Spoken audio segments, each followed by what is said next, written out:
지난달 취업자 수가 50만 명 가까이 증가한 데다 실업률도 4개월 연속 3%대를 유지해 고용시장의 회복세가 이어지고 있는 것으로 나타났습니다. 정부가 부동산 경기 침체로 어려움을 겪는 중소지방건설업체를 지원하는 대책을 추진합니다.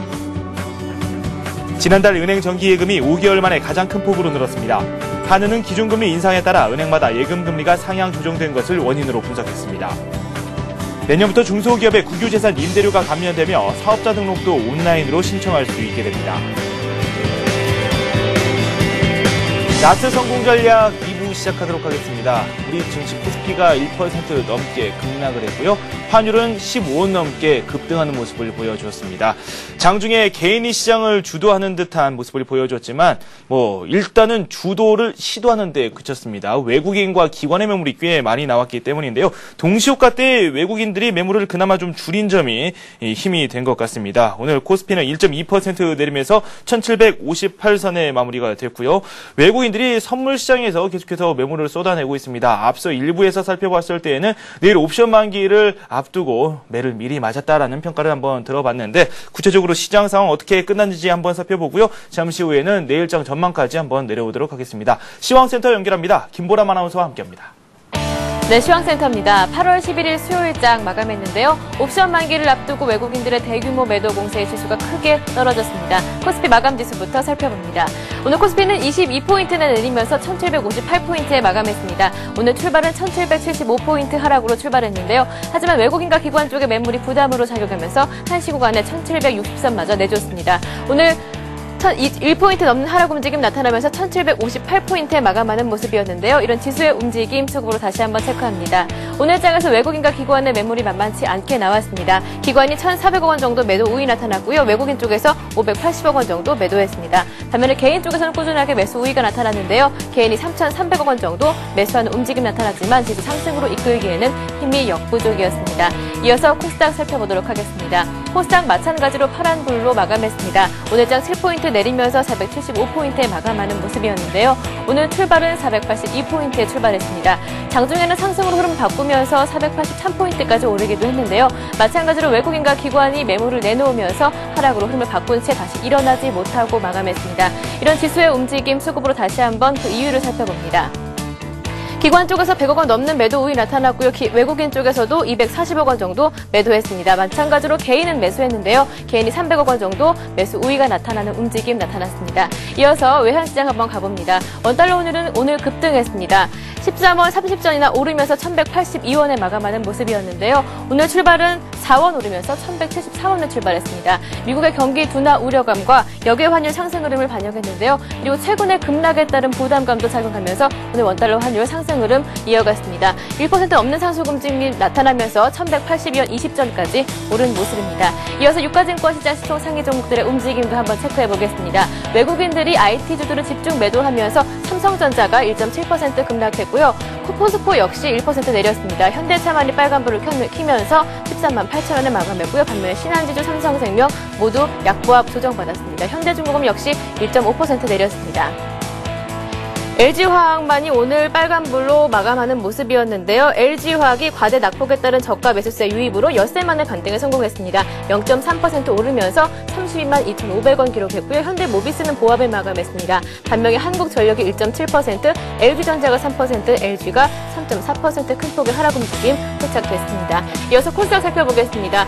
마찬가지로 LED 관련주들이 약세를 보이면서 서울반도체가 3.7% 급락했고요. 셀트리온은 오늘 1% 오르면서 아직까지 시총 상위 1위로 차지하고 있는 모습입니다. SK브로드밴드가 강보합에 마감했고요. 반면에 CJ오쇼핑이 2.8%, 포스코 ICT 3.8% 급락하는 모습 나타났습니다.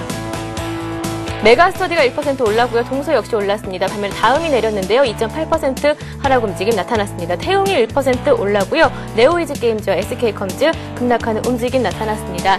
이어서 오늘 특징 테마주 한번 살펴보겠습니다. 대형 IT주들 외국인들의 매도 공세 하락하는 움직임 나타났는데요. 종목들 살펴보겠습니다. 삼성전자가 1.7% 내렸고요. LG전자가 3%, LG 디스플레이가 4%, 하이닉스가 6% 급락하는 움직임 나타났습니다. 삼성 SDI가 강보함 유지하면서 마감하는 모습을 보였습니다. LED주 마찬가지로 하락하는 움직임 나타났는데요. 종목들 살펴봅니다. LG이노텍이 6% 급락했고요. 삼성전기가 5%, 그리고 한솔 LCD가 9% 가까이 하락하면서 LED 관련주들 관련주들까지 약한 모습을 보여줬습니다. 지수가 약세를 보이면서 증권주 마찬가지로 내렸는데요. 종목들 살펴보겠습니다. 증권주가 오늘 지수 부진에 동반해서 하락하는 움직임이 나타나고요. 이어서 원전주 반면에 상승하는 움직임이 나타났습니다. 터키 원전 수주 기대감에 올랐는데요. 조강 ILI가 14% 가격 제한폭까지 올랐고요. 모건코리아가 9% 급등했습니다. 보성파워텍 역시 7% 가까이 오르면서 원전주들이 강한 움직임을 보여줬습니다. 전기차주들은 하락하는 움직임을 보였습니다. 정부가 보조금을 지급하지 않는다는 기존 방침을 유지하면서 판매 둔화 우려감에 내렸는데요. 종목들 살펴보겠습니다. AD모터스가 14% 가격 제한폭까지 내리는 모습이었고요. 코디에스, 삼성옵틱스 마찬가지입니다. 파루 역시 11% 급락하면서 전기차 관련주들이 약한 움직임을 보였습니다. 4대강 관련주 살펴보겠습니다. 어제까지 빨간불을 유지했는데요. 이틀 만에 차익 실현 매물에 급락하는 움직임 나타났습니다. 울트라건설이 7% 급락했고요. 특수건설이 8%, 홈센터가 7% 내리면서 4대강 관련주들이 상승 흐름을 오늘까지는 이어주지 못하는 움직임이 나타났습니다. 내일장 금통위와 옵션 만기가 겹쳐 있습니다. 시장이 어떻게 반응할지 라트 성공 전략과 함께 살펴보시기 바랍니다. 지금까지 마감 시황이었습니다. HMC 투자증권의 김중원 책임연구원 연결되어 있습니다. 내일장 투자 전략까지 세워보도록 하죠. 안녕하세요. 네, 안녕하세요. 네, 우리 증시 낙폭을 좀 키웠고요. 21선까지 무너뜨리면서 상당히 부진했습니다. 어떤 모습을 보였는지 말씀 좀 부탁드리죠. 네, 그래서 금일 좀 21선을 하회하기도 했는데요. 그에 따라서 저가 매수에 동참하자는 얘기도 많기는 한데, 저는 개인적으로 아직까지는 좀 섣부른 대응이라고 보고 조금 더 관망하는 자세가 필요할 걸로 보입니다. 그래서 오늘 특징 말씀드리면, 그래도 장 막판에 외국인의 매도가 축소되면서 그래도 지수가 좀 낙폭을 조금 동시효과 시간에 좀 줄였습니다. 증시가 이렇게 크게 하락한 원인으로 가장 큰 거는 이제 그 미국과 중국의 세계 글로벌 경제 양대 축에 대한 경제 둔화 우려가 부각된 점인데요. 전일 마감했던 그 FMC에서 그 미국 경제에 대한 부정적인 코멘트와 그리고 최근 경기 둔화 우려로 인해서 만기가 도래한 모기증권의 원리금을 다시 투자하겠다는 양적 완화 정책을 제기하는 정책이 오히려 그 미국 경기 침체에 대한 우려를 가중시키면서 국내 증시 및 아시아 증시들도 크게 하락한 걸로 보입니다. 그밖에 오늘 중국에서 여러 가지 지표가 발표됐는데요. 산업 생산 같은 경우에는 전망치에 부합하는 수준인 전년 대비 13.4% 개선되는 그 모습을 보였고 소비자 물가 지수는 21개월 만에 최고치인 3.3%를 기록했습니다. 다만 이제 물가 우려에 관련해서는 이제 어느 정도 중국의 물가 우려가 조금 해소되지 않을 거라는 기대가 있고 또 전일 중국 증시가 크게 낙폭을 기록했던 점을 고려해서 이제 반등이 나온 걸로 보이는데요. 하지만 최근에 그 곡물 가격이 좀 크게 급등하는 등의 모습들을 좀 주의할 필요가 있는데요.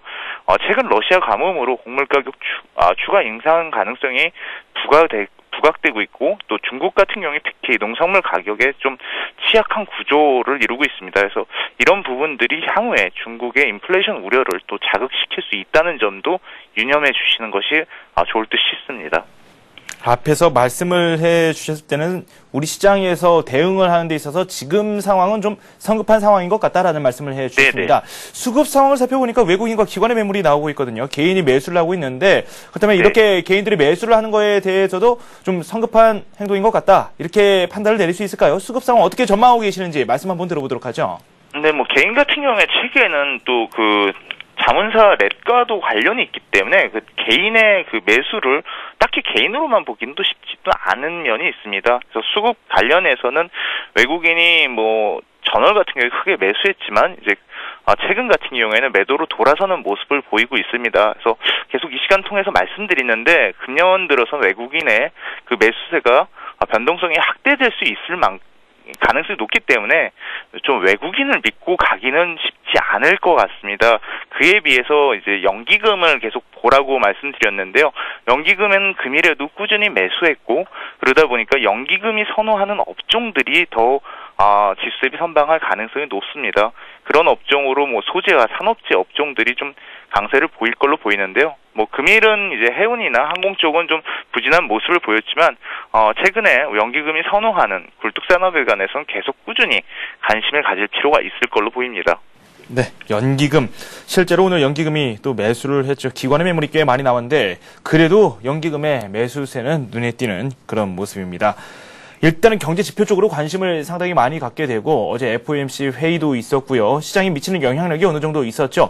미국 시장 어떤 부분을 더 살펴봐야 될지 경제 지표 중심으로 한번 살펴보도록 할까요? 네, 그래서 금일 밤에는 어떤 지표들이 이제 발표가 예정돼 있는지 좀 관심 있게 봐야 되는데요. 다만 이제 금일에는 크게 경제 지표가 발표되는 것이 없습니다. 그래서 NBA 주택 융자 신청 건수가 발표가 예정돼 있고 또한 6월 무역 수지 발표가 예정되어 있는데 6월 무역 수지 같은 경우엔 지난 5월 대비 적자 폭이 소폭 축소된 한 42억 1천만 달러로 적자를 기록할 걸로 지금 컨센서스는 예정되어 있습니다.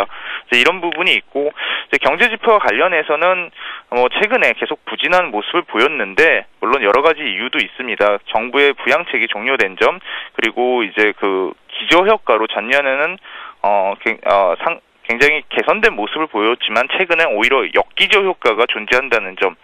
그렇지만 이제 또 그 MOM으로 보면은 이제 어느 정도 좀 바닥을 다질 수 있을 것 같고 그리고 좀 더 시간이 지나면 그 FOMC가 결정한 어떤 그 모기 증권에 대한 추가 매입에 따라서 주택 시장에 대해서 조금 주택 시장 쪽이 좀 개선되는 모습도 보일 수 있는 만큼 지금이 이제 경제 지표 악재에는 어느 정도 바닥권이 아닌가라고 조심스럽게 보고 있습니다. 네. 내일 전략도 한번 세워봐야 되겠죠. 앞에서 일부에서 자세히 살펴봤었는데 금리 인상 여부에 대한 관심도 많이 나오고 있고요. 일단은 옵션 만기일도 우리를 기다리고 있기 때문에 어느 정도 변동성이 예상되고 있습니다. 오늘 21선을 장중에 하회하는 모습을 또 보여주면서 저가 매수에 대해서 관심을 두는 분도 상당히 많을 텐데 거기에 대해서는 조금은 기다려야 된다라는 말씀을 해주셨거든요. 그렇다면 네네. 어떻게 시장에 대해서 접근을 해야 될지 구체적인 전략 좀 짜주시죠. 네, 그래서 내일 같은 경우에는 이제 그 미국 쪽이나 해외 쪽보다는 국내 이벤트가 중요한 이벤트가 대개 있는 상황입니다. 그래서 말씀하신 것 같이 8월 한국은행의 금융통화위원회에서 이제 기준금리를 결정하게 돼 있고 또 옵션 만기일이 대개 있는데 우선 이제 금통위의 기준금리는 그 최근에 이렇게 미국 경제 둔화 우려가 가중되고 있는 상황에서 금통위가 7월에 이어서 2개월 연속 금리 인상을 단행하기는 쉽지 않을 걸로 보입니다. 그런 만큼 금통위가 이번에는 금리 동결을 할 가능성이 높고 지금 전망치 자체도 금리 동결 쪽이 우세한 만큼 전망치에 부합한 수준이라는 점에서 증시 영향력은 크지 않을 걸로 판단되는데요. 옵션 만기와 관련해서는 조금 부정적인 가능성이 높을 것 같습니다. 최근에 외국인의 선물 매도가 다시 강화돼 있고 그 베이시스도 좀 약화된 부분이 있고 이제 옵션 합성 옵션과 관련해선 리버셜 대비 컨버전이 유리한 국면으로 전개가 되고 있다는 점 등이 좀 부정적으로 보입니다. 그리고 또한 이제 매수 차익 잔고 수준조차도 연중 고점 수준을 기록하고 있다는 걸로 보여서도 이제 좀 부담으로 보이고요. 그래서 좀 결론적으로는 좀 단기 낙폭의 가대에 따른 이제 21선 하에 따른 매수 시점이 고민되지만 아직까지는 조금 기다리는 미덕이 좀 필요한 구간으로 보이고요. 또한 이제 그 관심이 가는 부분이 이제 코스피가 이렇다 보니까 코스닥이고 코스닥 같은 경우에는 코스피 대비 완전히 정반대 모습을 보이면서 가격 메리트가 존재하는 것은 사실입니다. 그래서 코스닥 같은 경우에 지금 크게 하회하고 있는데요. 그렇지만 코스닥 전체의 40%가 넘게 차지하는 IT 산업 전반에 대한 하반기 불투명한 전망이 투자 심리를 악화시키고 있고 더불어서 이제 투신권과 자문사를 중심으로 한 국내 기관 대상으로 한 당국의 불공정 거래가 아직까지도 한참 진행 중인 상황에서 단기적으로 투자 심리가 회복되긴 힘들 걸로 보입니다. 그렇지만은 그래도 이제 코스닥 같은 경우에 저평가 매력이 있는 만큼 좀 충분히 좀 기다리면서 연중 저점에 근접한다면 어느 정도 매수를 고려할 만한 시기가 도래할 걸로 보입니다. 네, 구체적으로 코스닥 시장에 대해서 어떻게 대응을 해야 되는 것인지에 대해까지 아주 자세하게 말씀을 해주셨습니다. 돈 말씀 고맙습니다. 네, 감사합니다. 네, 지금까지 HMC 투자증권의 김중원 책임연구원과 함께했습니다. 잠시 후 뉴스가 이어집니다.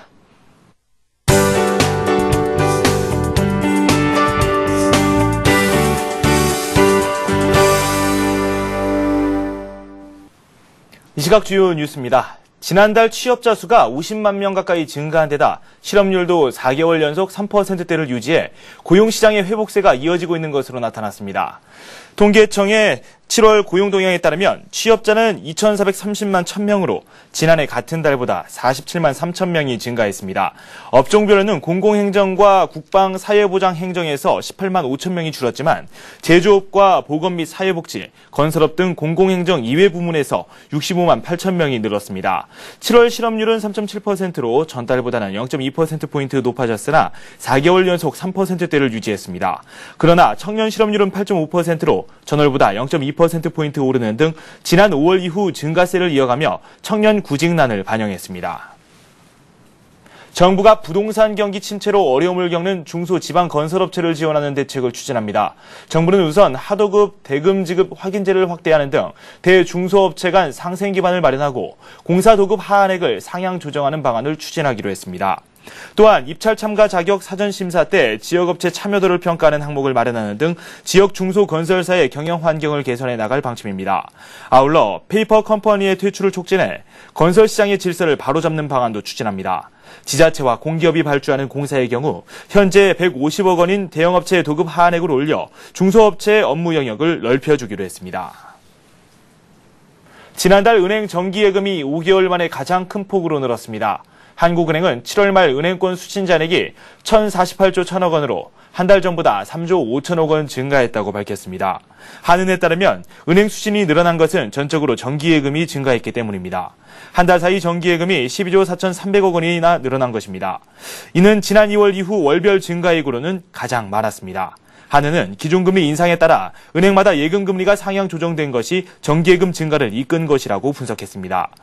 정기예금 산정 근거가 되는 금리는 6월 말 2.49%에서 지난 10일에는 2.66%로 올랐습니다. 내년부터 중소기업의 국유재산 임대료가 감면되며 사업자 등록도 온라인으로 신청할 수 있게 됩니다. 정부는 오늘 위기관리대책회의에서 이 같은 내용의 상반기 기업 현장 애로 해소 방안을 확정했습니다. 정부는 공시지가의 상승으로 국유재산에 대한 사용료가 오르면서 중소기업에 부담이 되고 있다는 점을 고려해 중소기업에 한해 국유재산 임대료를 감면하기로 했습니다. 사업자 등록 신청도 온라인으로 해결할 수 있도록 오는 11월까지 국세청의 홈택스 시스템을 보완할 방침입니다. 또한 장기간 사업을 영위한 성실 납세자에 대해 정기 세무조사 대상에서 제외하는 혜택도 주기로 했습니다. 증권금융뉴스입니다. 대신증권이 내일부터 이틀간 개인 투자자들을 대상으로 대신 그로스알파 스펙 일반 공모를 실시합니다. 그로스알파 스펙의 총 공모 주식수는 1,000만 주로 개인 배정 물량은 642만 9천 주이며 공모가는 2,000원으로 결정됐습니다. 청약은 최저 100주에서 최고 60만 주까지 가능합니다. 우리투자증권이 다음 달 17일까지 옥토가 제안하는 즐거운 자산관리 이벤트를 실시합니다. 이벤트 기간에 펀드와 채권, 주가연계증권, 랩 등에 모두 1,000만 원 이상 가입하는 개인 고객에게는 추첨을 통해 3D LED TV와 리조트 이용권, 로봇 청소기 등의 경품을 제공합니다. 도이치증권이 내일 1,000억 원 규모의 주식 워런트 증권 20개 종목을 신규 상장합니다. 이번에 상장하는 종목은 코스피 200 지수를 기초 자산으로 하는 콜 10개 종목과 풋 10개 종목 등 모두 20개 종목이며 11월 만기 지수형 ELW로 195원에서 260원 사이의 행사가로 발행됩니다. 신한카드가 SK텔레콤과 손잡고 내일부터 수도권 홈플러스 매장에서 결제와 적립을 동시에 할 수 있는 스마트페이 서비스를 선보입니다. 스마트페이는 모바일 신용카드와 제휴사 멤버십, 쿠폰을 휴대전화에 탑재해 휴대전화로 결제, 할인, 포인트 적립을 동시에 받을 수 있도록 한 서비스로 이용 고객에게는 결제 금액의 최대 7%까지 할인 혜택이 제공됩니다. 어제 중국 증시가 많이 내렸었죠. 오늘은 반대로 일본 증시가 많이 내리고 있습니다. 아시아적 증시 어떻게 진행되거나 마감됐는지 살펴보도록 하겠습니다. 먼저 일본을 살펴봅니다. 일본 증시가 2.6% 급락하면서 마무리가 됐습니다. 9,301선에 마무리가 됐고요. 중국 증시는 비교적 선방하고 있습니다. 0.07% 내리면서 2,593선에 현재 장이 진행 중에 있습니다. 오늘 준비한 소식은 여기까지입니다. 저는 내일 이 시간에 더 좋은 소식 가지고 찾아뵙도록 하겠습니다. 시청해주신 여러분 고맙습니다.